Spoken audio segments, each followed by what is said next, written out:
IQ Smart Parent is made possible by the Grable Foundation. Kids are naturally curious. You might even say they were born to be scientists. And that's what today's show is all about. We will reveal ways to get your kids involved in real scientific research as citizen scientists.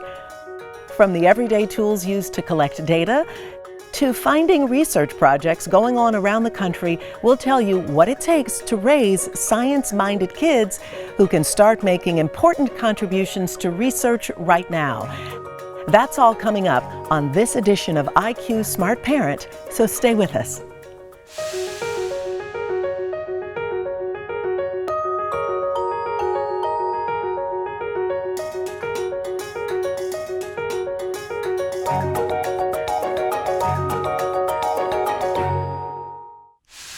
Welcome to IQ Smart Parent. I'm your host, Darieth Chisholm. Today, we're going to talk about a growing field called public participation in scientific research.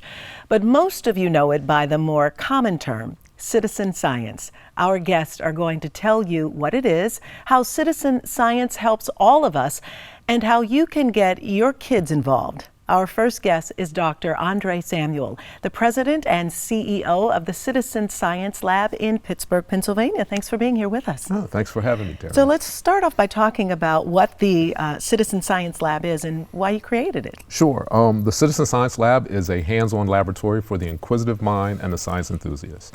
We were created and founded to fill the gap where, public schools and charter schools just don't have the facilities to create hands-on experimentation, and we provide a facility that can provide that experimentation. So really giving kids the opportunity to get in and do it. Absolutely, Yeah. Absolutely. We really believe in learning through doing.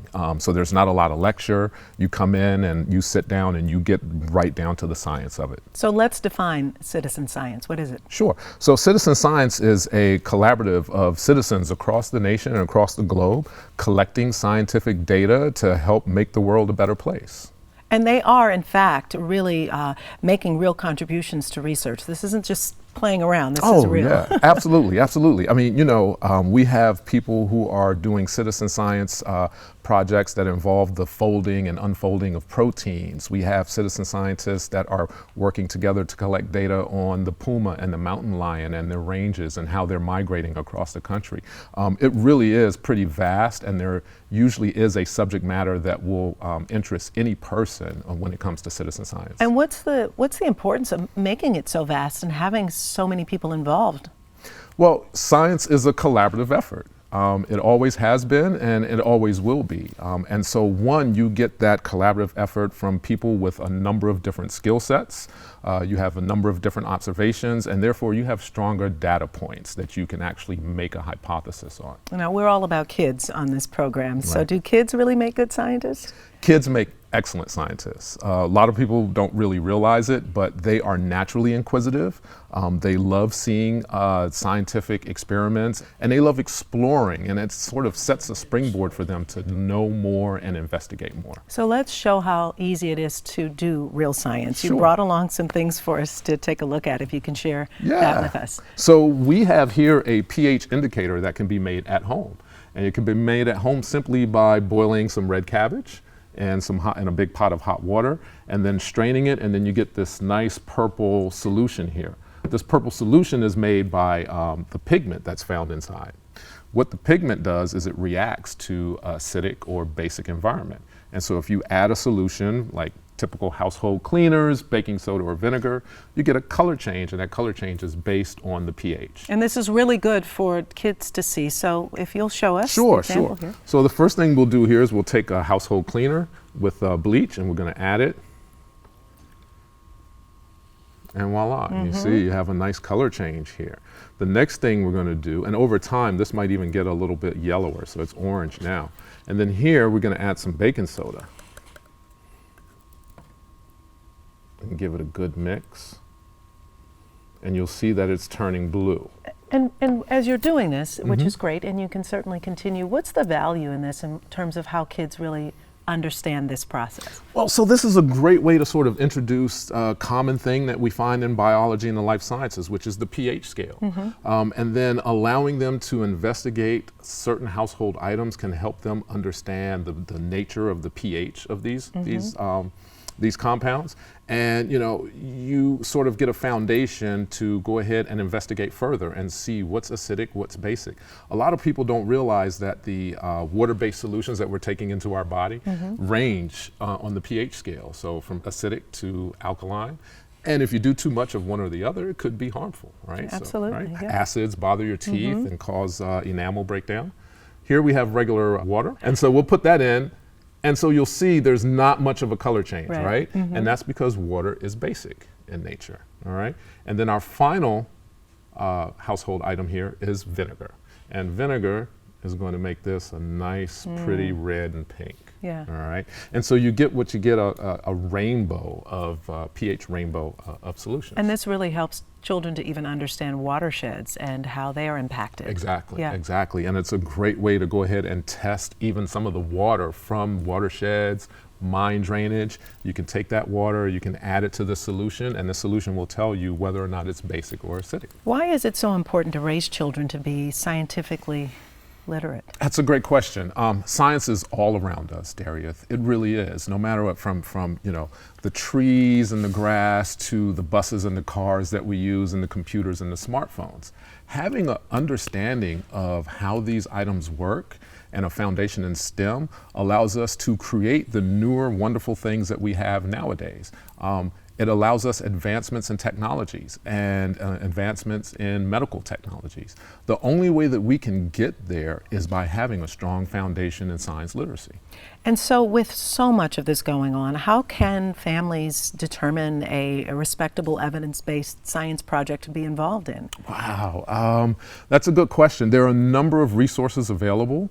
I would examine opportunities that have usually a scientific competition at the end, or somewhere featured around a scientific competition, because what happens is it really encourages that student to investigate further and get deep into their research project, but they also become competitive. And that competitive nature really helps with science, because that's what science is all about too. There is some competition between scientists to get to, the answer to a specific question quicker than others. What other activities are you doing at your? Oh, wow. At the Citizen Science Lab, we do a range of things. So we teach genetic engineering experiments. We have teams that compete in synthetic biology competitions that are international. We do robotics in the form of sea perch.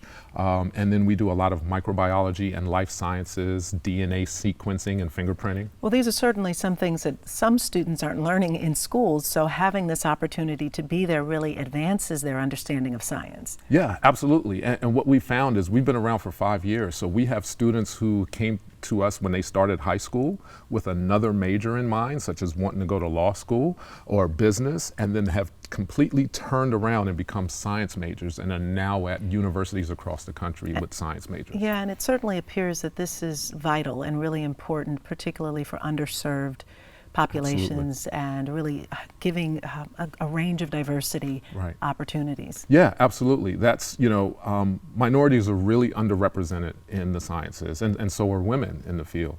And so we feel like it's our duty and our nature to make sure that those underserved populations get that exposure and become motivated to want to pursue a science career. What's your advice to parents who say, I'm not sure where to start or where to go or what to do, but I know I want my children to be more involved in the sciences? I would say just go out there and get them started.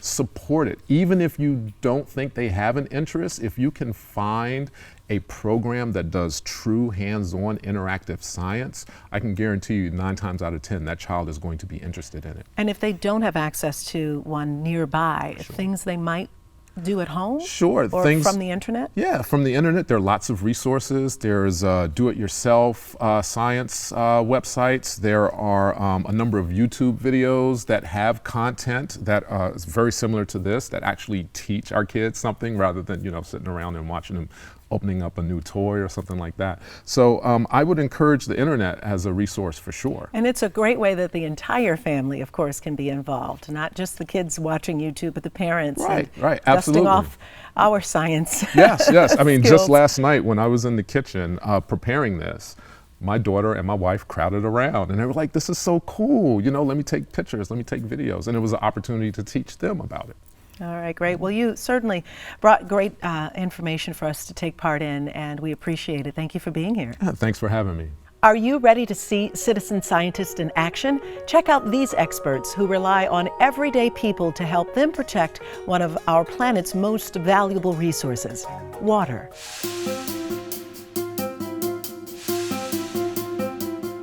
Kids drink and use water every day.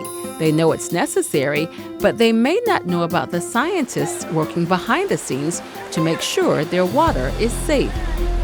Making a connection from where your drinking water comes from is super important to change, behaviors of families as far as things that can affect water quality. Jake Levin is a water quality expert at Trout Unlimited, a nonprofit that conserves freshwater streams and rivers. He also trains and coordinates citizen scientists in the Mid-Atlantic region. We cast a pretty big net. I'd say at any given time, we're actively working with several hundred citizen scientists. The beauty of citizen science is that it expands the capacity of organizations to collect data. We're a group of, maybe 250 staff members throughout the entire country. We have hundreds of citizen scientists just in this region, collecting data that there's no way that we'd be able to collect otherwise. And today is the 23rd. These programs are typically designed for the layperson with no prior background to go through some training and be able to collect quality and useful data. And there's different opportunities across a wide spectrum. Some people collect water quality data. Other people might just take a photo at a particular location on an ongoing basis and build a photo library. One analysis of citizen science showed it can help drive public policy. 23.5. But citizen scientists also reported feeling motivated and empowered when they could take part in research that calls attention to their concerns. Some people that engage in our projects are retired scientists, but for the most part, they're just folks who love streams, love fishing, love being near streams, and they're looking for an excuse to do that while contributing to a good cause. Looks like it's about 4.5, Jake. You don't really need to have that technical background to help out with most of our projects. We provide training, we provide technical support, we provide the equipment. Dave was collecting some basic streamside water quality parameters, conductivity, total dissolved solids, water temperature, pH. He also did a stream cross-section that we use as a measurement of flow. Dave is just one of 1,300 volunteers that Trout Unlimited trained to monitor possible water pollution from the natural gas industry. So over the course of our shale gas and pipeline monitoring work, our volunteers have collected about 8,000 observations. So that's 8,000 trips to a stream like this to collect data. And that's been done at 500 or 600 sites. Without eyes and ears on the ground, we may miss something. The agencies don't have the ability to comprehensively monitor every stream in the state. So having those boots on the ground is key to protect streams. Jake's own love of the outdoors is what led him to become a scientist. Well, I grew up in southern Indiana, and there was a small creek that flowed behind my house, and I spent my summers out there bass fishing, floating my kayak, and that was just my playground. And then went to college thinking I was going to be a business guy, and didn't think that I liked science until I realized that science wasn't something in a textbook. It was something you do outdoors, in streams, in the forest. And so I got into geology and environmental science in school. With kids, one of the best things you can do is just get them in the stream. Even streams that run through urban areas have life in them. When you look at the surface of the water, you don't realize there's a whole community living underneath those rocks and in that substrate. And that's a great thing that can engage kids, kind of light a little bit of a spark of interest, in them as far as caring about streams and rivers. The building of environmental stewardship is a great byproduct of citizen science, but we're out there collecting data to be used. So the program's designed for folks to identify pollution issues that they occur and then report them to authority, the proper agency. And we also oftentimes use their data to prioritize where we do in-stream projects. It not only helps us sort of fine-tune our strategies, but it helps us go to funders and say, hey, this is working, or hey, this is an area that is really high priority where work really needs to be done, and we have the data now to prove that. This data is very critical to the mission. If you aren't sure if citizen science is for you, just know that there's opportunities for everyone. There's, with citizen science, like you can definitely get in on some very easy, sort of not time-intensive type of work, or you can spend 40 hours a week being a citizen science volunteer.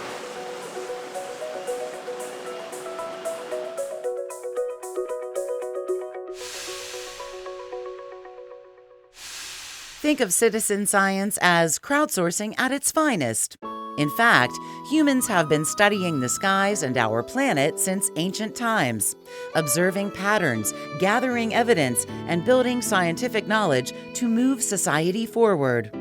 Founding Father Thomas Jefferson even envisioned a network of citizens observing and reporting weather patterns.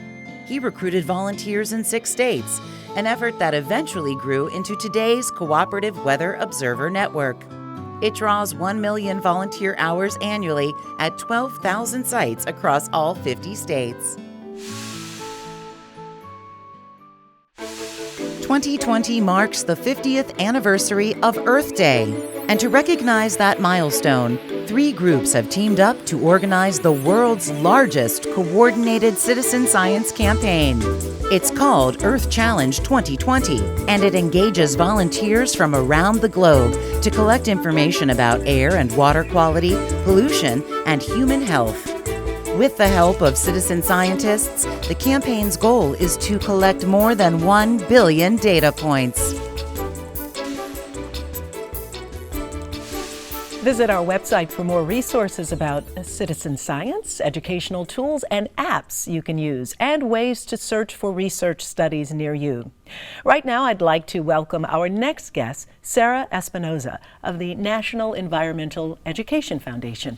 Sara, thanks so much for being here. Happy to be here. Thanks. Yeah. So as we continue this discussion, you are overseeing a citizen science program called Greening STEM. Tell us more about it. Sure, yeah. So Greening STEM is an approach to STEM learning, science, technology, engineering, math, that really uses the environment and outdoor spaces to get kids interested in those subjects. So we really focus on hands-on, place-based learning, getting kids outside and actually collecting data and doing investigations around real-world issues in the places where they live. Which is really important as well. And so how many of these programs do you have going on across the country? At any given time, we have dozens of programs going on around the country. And the really cool thing about it is because they're all very place-based, those programs all have a different focus. They're all very unique. And so for some of the projects that you're working on, give us an idea of the types of activities that the children are doing. Sure. I'll give you a couple of examples. We've been working with the National Park Service for a few years to do projects on Park Service lands. One example there is a project at Saguaro National Park in Arizona called Lost Carnivores, where kids have actually worked with the park to put up wildlife cameras and look for carnivore species that either haven't been seen in the park or have been scarce over the past several years. So skunks, foxes, those kinds of animals. That has to be exciting for them. It is, and they've actually been able to put cameras on their school property as well and look to see if they're seeing some of the same animals there. Do you duplicate that in other areas, or are certain programs or projects only designated in certain regions? So they tend to be pretty localized, especially with the parks, because they're focusing on issues that are really critical to that space. So another example of that is Great Smoky Mountains National Park has had a long-running program focused on the impact of ozone pollution on plants in the park. So that's a really critical issue, and they can engage youth in actually getting out and looking for ozone damage on leaves and reporting back that data that park managers can then use. What about in urban areas? What projects do you have going on? Sure. Yeah, we've had a range of projects, oftentimes focused on weather or weather monitoring. So there's good options out there to actually observe clouds and report data back to NASA. It's a really easy option. We also have seen a stream monitoring project, so actually getting out in the community, looking at water bodies that are nearby, and being able to take samples and do some water quality testing. How do you make sure they're following the right method? Right, right. So we work with a lot of partners to be able to bring in experts who can interact with youth and really brief them on the projects, why they're doing the research, how to formulate good questions and hypotheses, so that when they're going out in the field, they have a good grounding in what they're doing and how that scientific research works.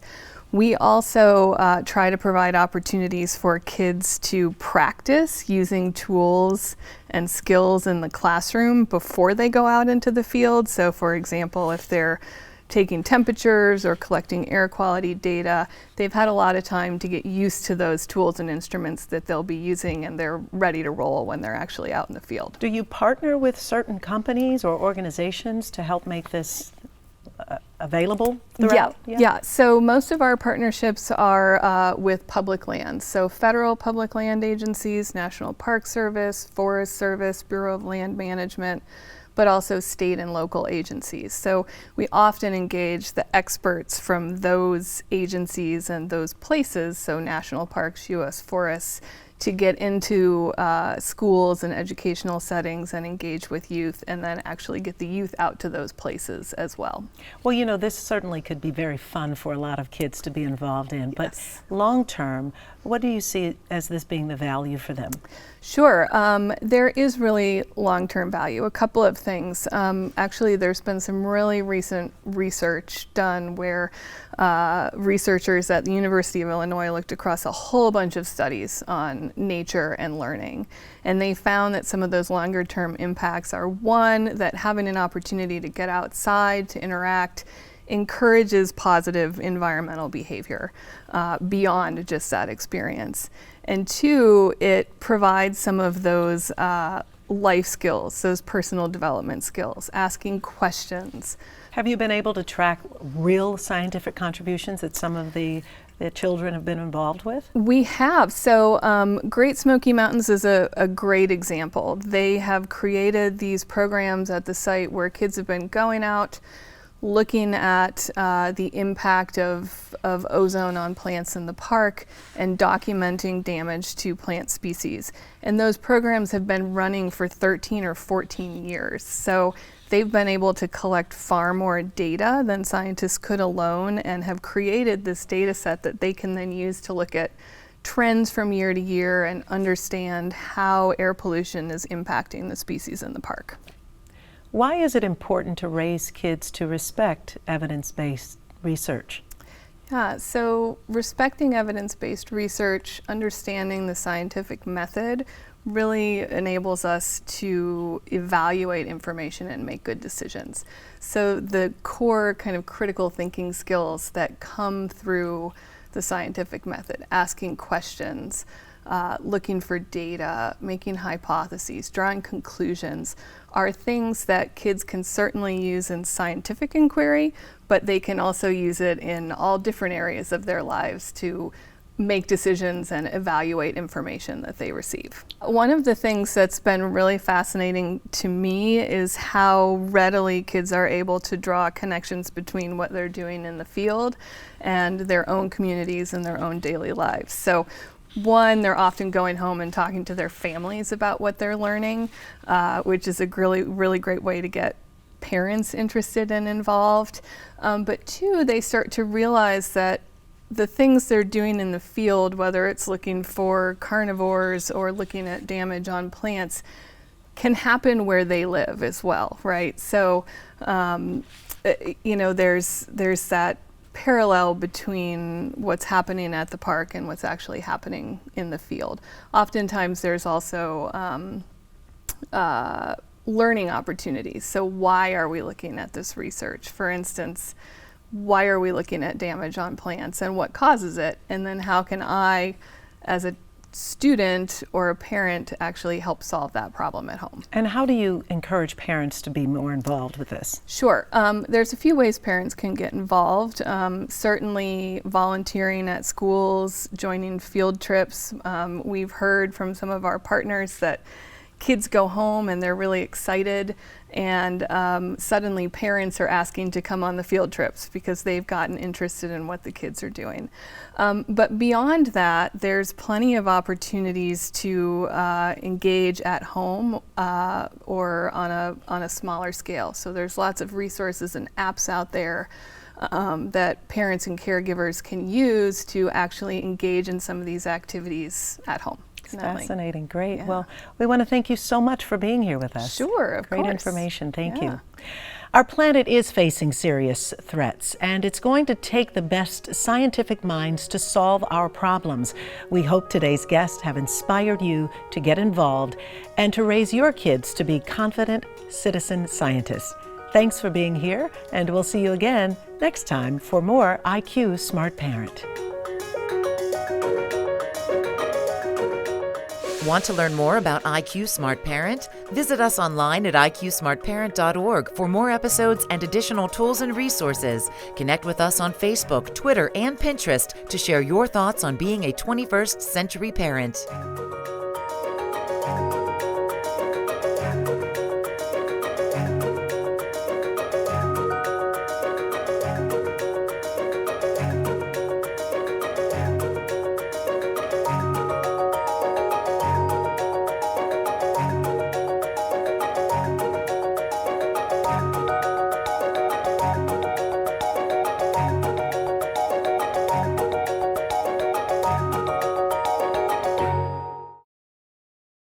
IQ Smart Parent is made possible by the Grable Foundation.